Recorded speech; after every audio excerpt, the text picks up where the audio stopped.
क्या आपके दांतों भी बार बार खराब हो रहे हैं, कम उम्र में ही कीड़े लग जाते हैं, या फिर बार बार दर्द, सूजन और रूट कैनाल तक की नौबत आ जाती है? हम में से कई लोग दिन में 2 बार ब्रश करते हैं, सबसे महंगे टूथपेस्ट इस्तेमाल करते हैं, लेकिन फिर भी ये समस्याएं पीछा ही नहीं छोड़ती। ये आज के समय का सबसे बड़ा विरोधाभास है और यहीं से एक सवाल उठता है जो थोड़ा चौंकाने वाला है। क्या समस्या वाकई ब्रश की कमी है, या कहीं हमारा ब्रश करने का तरीका ही तो समस्या का हिस्सा नहीं है? क्या ये मुमकिन है कि एक ब्रश के बजाय सिर्फ हमारी एक उंगली दांतों की कई बड़ी समस्याओं को रोक सकती है? आज हम एक जासूस की तरह इसी सवाल की तह तक जाएंगे और उस असली मुजरिम को ढूंढेंगे जो हमारे दांतों को चुपचाप खराब कर रहा है। शक की सुई हमारे टूथब्रश से लेकर हमारी चाय के कप तक हर किसी पर है, और इस केस को सुलझाने के लिए हमारे साथ हैं एक एक्सपर्ट जो आयुर्वेद और साइंस दोनों के चश्मे से इस गुत्थी को सुलझाएंगे। और इस जासूसी की जरूरत इसलिए है क्योंकि आंकड़े परेशान करने वाले हैं। हमारे पास आज आधुनिक टेक्नोलॉजी है, बड़े बड़े डेंटल हॉस्पिटल हैं, रूट कैनाल, इम्प्लांट, मतलब हर सुविधा है। फिर भी 10 से 20 साल की उम्र तक पहुंचते पहुंचते लगभग 40 से 50% युवाओं के दांतों में कीड़े लग चुके होते हैं। ये साफ दिखाता है कि गलती कहीं और हो रही है, हमारे तरीकों में कोई बुनियादी कमी है। बिल्कुल, और यही हमारी आज की पड़ताल का मकसद है, जो decode diseases with science and Ayurveda के सिद्धांत पर आधारित है। यानी सिर्फ इलाज की बात नहीं करना, बल्कि रोग की जड़ तक पहुंचना और उसे समझना। तो चलिए अपनी जांच शुरू करते हैं, और सबसे पहले समय में थोड़ा पीछे चलते हैं, आयुर्वेद के पास। उनकी नजर में असली मुजरिम कौन है? आयुर्वेद की नज़र में असली मुजरिम कोई कीड़ा या बैक्टीरिया नहीं, बल्कि एक स्थिति है जिसे वो क्लेद कहते हैं। आयुर्वेद का सिद्धांत बहुत सरल है।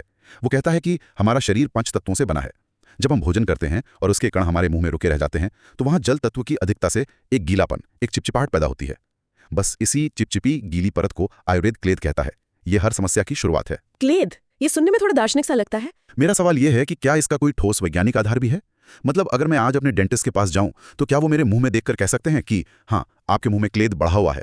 या ये सिर्फ एक पुरानी थ्योरी है? बिल्कुल कह सकते हैं, बस वो क्लेद शब्द का इस्तेमाल नहीं करेंगे, वो उसे कहेंगे प्लैक। प्लैक, हाँ। हजारों साल पहले आयुर्वेद ने जिस चिपचिपी परत को समस्या की जड़ बताया था, आज माइक्रोस्कोप के नीचे हम उसे बैक्टीरिया की एक पूरी कॉलोनी के रूप में देखते हैं। नाम अलग है लेकिन जड़ वही है। जब भोजन के बचे हुए कण हमारी लार यानी सलाइवा के साथ मिलते हैं, तो दांतों पर एक पतली चिपचिपी परत बन जाती है। यही प्लाक है। अच्छा, तो ये क्लेद और प्लैक एक ही सिक्के के दो पहलू हैं। लेकिन ये प्लैक करता क्या है? ये इतना खतरनाक क्यों है? इसे ऐसे समझिए कि प्लाक बैक्टीरिया के लिए एक आलीशान दावत की तरह है। ये उनके रहने, खाने और पनपने के लिए एक आदर्श माहौल बनाता है। ये बैक्टीरिया भोजन के कणों को खाते हैं और बदले में एक तरह का कचरा पैदा करते हैं, जो कि एसिड होता है। एसिड? और यही एसिड धीरे धीरे हमारे दांतों की सबसे बाहरी और सबसे मजबूत परत, जिसे इनामल कहते हैं, हाँ, इनामल, उसे गलाने लगता है, उसे कमजोर कर देता है। अरे वाह! तो इसका मतलब असली विलेन कीड़ा नहीं, बल्कि ये क्लेद या प्लैक है, जो बैक्टीरिया के लिए एक सुरक्षित घर और रेस्टोरेंट दोनों का काम करता है। कीड़ा या कैविटी तो बस उस अपराध का सबूत है जो पीछे छूट गया है। अब जब हम असली मुजरिम को पहचान गए हैं, तो ये पता लगाते हैं कि हम अपनी रोज की जिंदगी में ऐसी कौन सी गलतियां करते हैं जिससे इस मुजरिम को बढ़ने का मौका मिलता है। पहली और सबसे आम गलती इतनी छोटी है कि हम उस पर ध्यान ही नहीं देते। क्या है वो? खाने के बाद कुल्ला ना करना। बस। हाँ। आज की जीवन शैली देखिए, हम खाना खाते हैं, साथ में कोल्ड ड्रिंक पीते हैं, खाने के तुरंत बाद चाय, कॉफी या कोई मीठी चीज खाते हैं, दिन भर स्नैकिंग चलती रहती है, हर घंटे 2 घंटे में हम मुंह में कुछ ना कुछ डाल रहे हैं, लेकिन हम एक बहुत ही बुनियादी चीज भूल जाते हैं, पानी से मुंह साफ करना। हम ये सोचते हैं कि सुबह रात ब्रश कर लिया तो काफी है, लेकिन उस बीच के 12-14 घंटों का क्या, जब हम लगातार खाते पीते रहते हैं? बिल्कुल, हर बार जब आप कुछ खाते हैं तो भोजन के छोटे छोटे कण दांतों के बीच की जगहों में और उनकी सतह पर मौजूद सूक्ष्म छिद्रों में फंस जाते हैं। ये फंसे हुए कण ही बैक्टीरिया की वो दावत है जिसकी हम बात कर रहे थे। इसका समाधान इतना सरल है कि यकीन करना मुश्किल है, पर यह सबसे ज्यादा प्रभावी है। हर बार कुछ भी खाने या पीने के बाद तुरंत सादे या हल्के गुनगुने पानी से 30 सेकंड के लिए अच्छी तरह से कुल्ला करें। ये वैसा ही है जैसे आप गंदे बर्तनों को सिंक में छोड़ने के बजाय तुरंत पानी से खंगाल देते हैं। गंदगी जमने का मौका ही नहीं मिलता। ये बात तो इतनी सीधी और सरल है कि हैरानी होती है हम इसे नजरअंदाज कैसे कर देते हैं। मैं भी अपने दोपहर के खाने के बाद पी हुई चाय के बारे में सोच रही हूँ, और मैंने कुल्ला नहीं किया। खैर, खाने पीने से जुड़ी एक और आदत है जिसके बारे में मैं सोच रही थी। मैं अक्सर गर्म खाने के साथ एकदम ठंडा पानी पीती हूँ। क्या इसका भी कोई असर पड़ता है? ये हमारी दूसरी बड़ी गलती है, जिसे टेम्परेचर शॉक कहते हैं। Temperature shock? हाँ, यानी गर्म खाना खाने के तुरंत बाद एकदम ठंडा पानी या कोल्ड ड्रिंक पीना, या इसका उल्टा आइसक्रीम जैसी ठंडी चीज खाने के फौरन बाद गर्म चाय या कॉफी पीना। जब दांतों पर अचानक तापमान में इतना बड़ा बदलाव होता है, तो उनके एनामल पर थर्मल स्ट्रेस पड़ता है। Thermal stress? ये सुनने में गंभीर लग रहा है। इसका मतलब क्या है? सोचिए, एक शीशे के गर्म ग्लास पर आप अचानक बर्फीला पानी डाल लें तो क्या होगा? चटक जाएगा। हाँ, उसमें दरार आ सकती है। हमारे दांतों का एनामल भी एक क्रिस्टल जैसी संरचना है। जब हम बार बार उसे ऐसे तापमान के झटके देते हैं, तो उसमें बहुत ही सूक्ष्म दरारें यानी माइक्रो क्रैक्स आ सकती हैं। ये कोई अंधविश्वास नहीं, ये शुद्ध विज्ञान है। ये दरारें हमें दिखती नहीं है, लेकिन ये बैक्टीरिया को दांत के अंदर घुसने का एक छिपा हुआ रास्ता दे देती हैं। माइक्रो क्रैक्स, ये सुनने में ही इतना खतरनाक लग रहा है। तो क्या इसका मतलब ये है कि हर बार जब मैंने गरम गुलाब जामुन के साथ वनीला आइसक्रीम खाई तो मैं अपने दांतों पर छोटी छोटी दरारें बना रही थी? ये तो हम सब करते हैं, ये तो एक क्लासिक कॉम्बिनेशन है। अक्सर यही होता है, एक बार में शायद पता ना चले, लेकिन जब ये रोज की आदत बन जाती है तो धीरे धीरे दांत अंदर से कमजोर होने लगते हैं, भले ही वो बाहर से बिल्कुल ठीक दिखें। ये एक धीमी प्रक्रिया है जो सालों तक चलती रहती है। ठीक है, अब आते हैं सबसे विवादास्पद मुद्दे पर, ब्रशिंग। बचपन से मेरे माता पिता और हर टूथपेस्ट के विज्ञापन ने यही सिखाया है कि जोर से रगड़कर ब्रश करो ताकि कीटाणु मरें। और अब आप कह रहे हैं कि शायद ब्रश ही समस्या है। ये बात तो थोड़ी उलझन वाली है। क्या वो सब झूठ था? ये झूठ नहीं था, लेकिन अधूरा सच था। समस्या ब्रश करने में नहीं, बल्कि कैसे ब्रश किया जाता है उसमें है। हमें सिखाया गया है दांत साफ करो, लेकिन हम ये भूल जाते हैं कि दांत हवा में नहीं लटके हैं, वे मसूड़ों में जड़े हुए हैं। अगर इमारत की नींव यानी मसूड़े ही कमजोर होंगे तो इमारत अपने आप कमजोर हो जाएगी। तो मसूड़ों का ब्रश से क्या लेना देना? ब्रश तो दांतों के लिए है। यहीं पर गलती होती है। जब हम बहुत जोर से आक्रामक तरीके से ब्रश करते हैं या बहुत ज्यादा घिसने वाले यानी एब्रेसिव टूथपेस्ट का इस्तेमाल करते हैं तो हम दांतों की सुरक्षा कवच यानी इनामल को ही धीरे धीरे घिसने लगते हैं। इस प्रक्रिया को इनामल इरोजन कहते हैं। अच्छा। और ये सिर्फ मैनुअल ब्रश से नहीं होता। अगर तकनीक गलत है तो महंगा से महंगा इलेक्ट्रिक ब्रश भी यही नुकसान कर सकता है। मेरे पास एक मरीज आया था जो सबसे महंगा इलेक्ट्रिक ब्रश इस्तेमाल करता था, फिर भी उसकी मसूड़ों से खून आता था। अरे! जब हमने उसकी आदत को देखा तो पता चला कि वो दांतों पर इतना दबाव डाल रहा था मानो दीवार साफ कर रहा हो। हमने सिर्फ उसकी तकनीक बदली और 2 हफ्तों में समस्या खत्म हो गई। वाह, मतलब मैं अपने दांतों को मजबूत करने के चक्कर में असल में उन्हें कमजोर कर रही थी।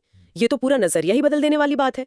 तो अगर जोर से घिसना समाधान नहीं है तो आयुर्वेद क्या कहता है, सही तरीका क्या है? आयुर्वेद का ध्यान दांतों को घिसने से ज्यादा मसूड़ों को मजबूत करने पर है, और इसका सबसे अच्छा तरीका है मसूड़ों की मालिश। जब हम अपनी उंगली से बहुत हल्के हाथ से सर्कुलर मोशन में मसूड़ों की मालिश करते हैं तो वहां का रक्त संचार मतलब ब्लड सर्कुलेशन बेहतर होता है। इससे मसूड़ों को पोषण मिलता है और उनकी पकड़ मजबूत होती है। एक मिनट, मसूड़ों की मालिश वाली बात सुनने में तो अच्छी लगती है, लेकिन क्या ये प्रैक्टिकल है? ब्रश 2 मिनट में हो जाता है। क्या वाकई किसी के पास रोज उंगली से मालिश करने का समय है? और क्या इससे वाकई दांतों के बीच फंसा खाना निकल सकता है जो ब्रश के रेशे निकालते हैं? बहुत अच्छा सवाल है। यहाँ ये समझना जरूरी है कि उंगली से मालिश ब्रश का विकल्प नहीं है, बल्कि उसका पूरक है। दोनों का उद्देश्य अलग है। ब्रश या दातून का काम है दांतों की सतह से क्लेद और भोजन के कणों को हटाना, अच्छा। जबकि मालिश का काम है नींव को यानी मसूड़ों को मजबूत करना। इसे ऐसे देखिए, आप गाड़ी को बाहर से धोते भी हैं और उसकी सर्विसिंग भी कराते हैं। ब्रश धोना है और मालिश सर्विसिंग है। हाँ। और इसमें ज्यादा समय नहीं लगता, दिन में बस 1 या 2 मिनट काफी है। आप टीवी देखते हुए भी कर सकते हैं। ठीक है, अब तस्वीर काफी साफ हो रही है। हम दांतों की बाहरी चमक पे इतना ध्यान देते हैं कि उनकी नींव यानी मसूड़ों को बिल्कुल भूल ही जाते हैं। तो अब तक की इस पूरी चर्चा को समेटते हुए अगर हमें अपनी दिनचर्या में कुछ व्यवहारिक बदलाव करने हो तो वो क्या होने चाहिए? 5 बहुत ही सरल और असरदार आदतें हैं जिन्हें कोई भी अपना सकता है।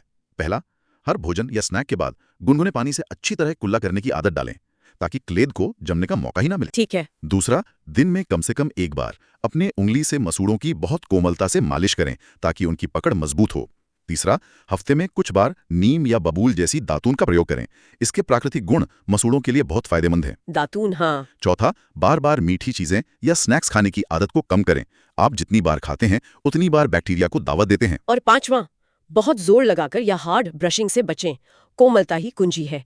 अपने दांतों को दुश्मन की तरह नहीं, दोस्त की तरह साफ करें। और इस पूरी चर्चा का सार यही है कि हमारा लक्ष्य सिर्फ दांतों की बाहरी चमक बढ़ाना नहीं, बल्कि मुंह के अंदर क्लेद को कम करना और मसूड़ों को स्वस्थ रखना है। बिल्कुल, स्वास्थ्य के मामले में लोग अक्सर किसी एक जादुई चीज या रामबाण नुस्खे की खोज में रहते हैं। कोई जादुई टूथपेस्ट, कोई जादुई माउथवॉश। सच तो यह है कि रामबाण जैसा कुछ नहीं होता। केवल विज्ञान होता है और कारण को समझना होता है। अगर आप समस्या की जड़ यानी क्लेद को समझ गए तो समझो आधी समस्या तो वहीं हल हो गई। यह चर्चा वाकई आंखें खोलने वाली है।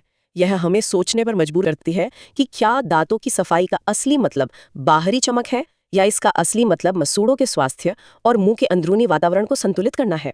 क्या हमारी आधुनिक आदतें, जिन्हें हम समाधान समझते हैं, असल में हमें समाधान से और दूर ले जा रही हैं? मैं सभी को यही कहूंगा कि इन सरल सिद्धांतों को अपने जीवन में लागू करके देखें और खुद अपने अनुभव पर ध्यान दें।